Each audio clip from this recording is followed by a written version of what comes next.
Hello, this is Sean Wheeler. I want to thank you for joining me on another Pure Hypnosis podcast. The topic for today's podcast is one that should interest just about anyone with an interest in hypnosis for any purpose.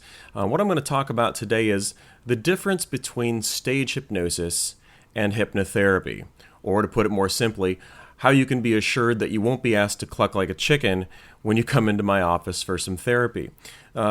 The first thing that you want to understand about hypnosis is that hypnosis takes place through cooperation.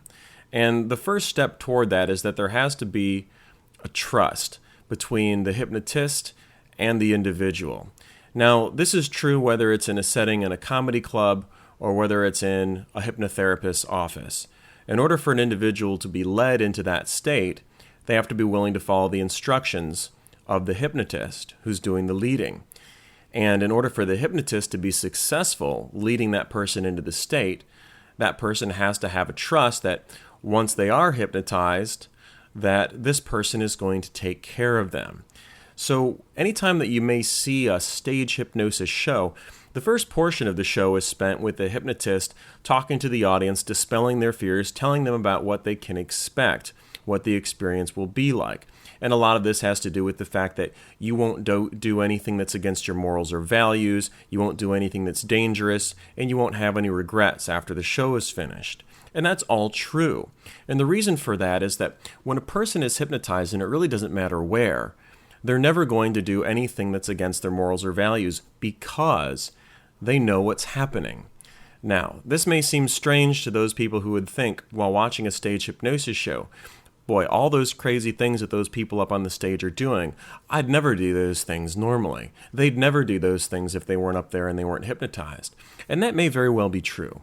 But the illusion that's taking place during a stage hypnosis show is that these people are under the direct control of the hypnotist and that they have absolutely no choice about whether to respond or how to respond.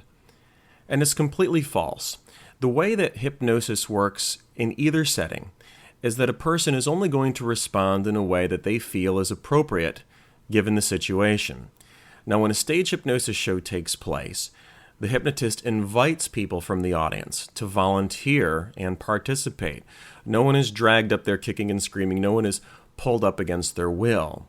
Once the process of hypnotizing these people begins, there are certain people invariably who become hypnotized and others who do not. Those who do not get sent back to their seats out in the audience.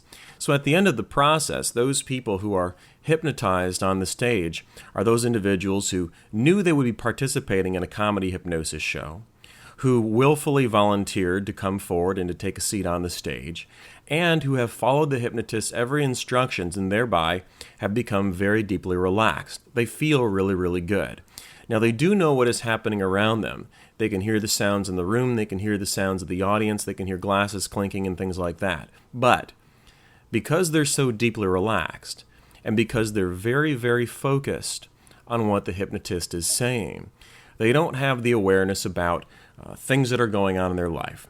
They lose that awareness temporarily about their problems and about the bills and about work and about their responsibilities, those sorts of things. Those things being out of their mind, they're very capable of responding to whatever the hypnotist suggests that they do. Now, being capable of responding and choosing to do so is not the same thing as doing so against one's will or being under the control of the hypnotist. A good hypnotist will make himself and the people on stage look good by only suggesting things which he fully believes they will cooperate with. Because if he suggests anything that would violate this person's morals or values or would be objectionable to their moral character, they would not follow those instructions and he would look bad and the show would come to a grinding halt. So a good hypnotist knows during the show never to suggest anything that a person wouldn't cooperate with. The person is responding freely because they know that the environment is appropriate for that. Now, in a hypnotherapy setting, in a hypnotherapist's office, the same rules apply. The person goes in with an expectation that they're going to be receiving therapy. Therefore, once they become hypnotized, their awareness of the circumstances is going to influence how they respond. Therefore, if you were in a hypnotherapy session and you were hypnotized, you would have enough presence of mind to know that if the hypnotist suggests that you bark like a dog, quack like a duck, any of these ridiculous things that you hear about happening in stage hypnosis shows, and those things are pretty much outdated, but just as an example, if he were to give you a suggestion to do something ridiculous, you would have the presence of mind to know that, hey, that's not the reason why you're here. So once again, to summarize, just to be clear, your expectation going into the state of hypnosis, whether it's an expectation to participate in a comedy show or an expectation to receive therapy, is going to determine how it is that you respond, what it is while you're hypnotized that you feel is appropriate to respond to. Now, I feel I have particular expertise in this area because not only am I a hypnotist and have been doing so for a long time, but I've also participated as a subject in stage hypnosis shows. And I can tell you, without hesitation and without a doubt, that I was aware of every single thing that I was doing the entire time. Furthermore, I've performed as a stage hypnotist, spoken with people who volunteered in my shows after the show was over, and heard them report back to me what their experience was like. And typically it goes something like this. I felt really, really good. I knew what I was doing, but I just didn't care. And really that summarizes what the experience of being in a stage hypnosis show is like. Now, for someone who's never been hypnotized before, it can be a far more altered experience than it would be for someone who, like myself, has done it countless times or on a daily basis for a number of years. The awareness of what is happening can be a little bit different. But everyone who I've spoken to who's participated in one of my shows will freely admit that they remember what they were doing, that it seems a little bit sort of like a daydream, but that they fully remember choosing to do what they were doing and responding the way that they responded. You know, everybody who's hypnotized responds a little bit differently. I mean, that's one of the things that makes human beings so great, that each individual responds in a bit of a different way. And that's why if you ever see a comedy hypnosis show, you'll notice that some people are the rock stars, quote unquote. These are the people who are the most animated, the most exuberant, who really commit to doing all the things that the hypnotist is suggesting. And there would be other people typically who respond, but not quite with as much gusto. People who are a little bit more laid back and, just not quite as extroverted, just not quite as confident or enthusiastic about what they're doing. And then, of course, there are certain people who don't feel comfortable enough in that setting to be hypnotized at all. And those are the people who the hypnotist sends back from the stage to their seats in the audience. Now, one mistake that some people make upon seeing this phenomenon is that, well, certain people just can't be hypnotized. This is completely false. What's actually happening is that a hypnotist in a comedy setting has 10 to 20 people who he's trying to hypnotize all at the same time.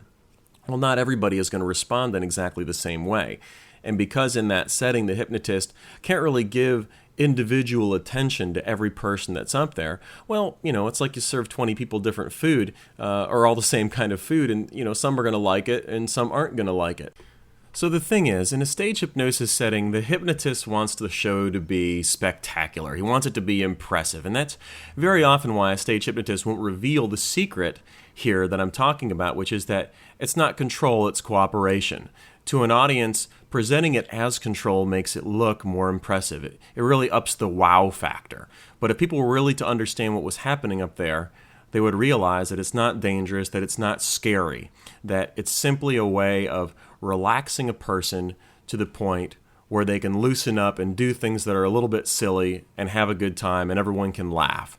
That's really all that's happening in that setting. And because of that, there is absolutely no reason that any individual seeking therapy with a hypnotherapist would ever do any of those ridiculous things during a session, because your expectation, your awareness of where you are and what it is that you're there to do, that is going to determine how you respond. Well, I hope this information has been helpful. I think you're now privy to some information that most people never really fully understand and that a lot of hypnotists really won't reveal to you, at least not the comedy ones. And for more information about how to set up a session of hypnotherapy with me, please see my main website, purehypnosis.com. Until next time, I'm Sean Wheeler.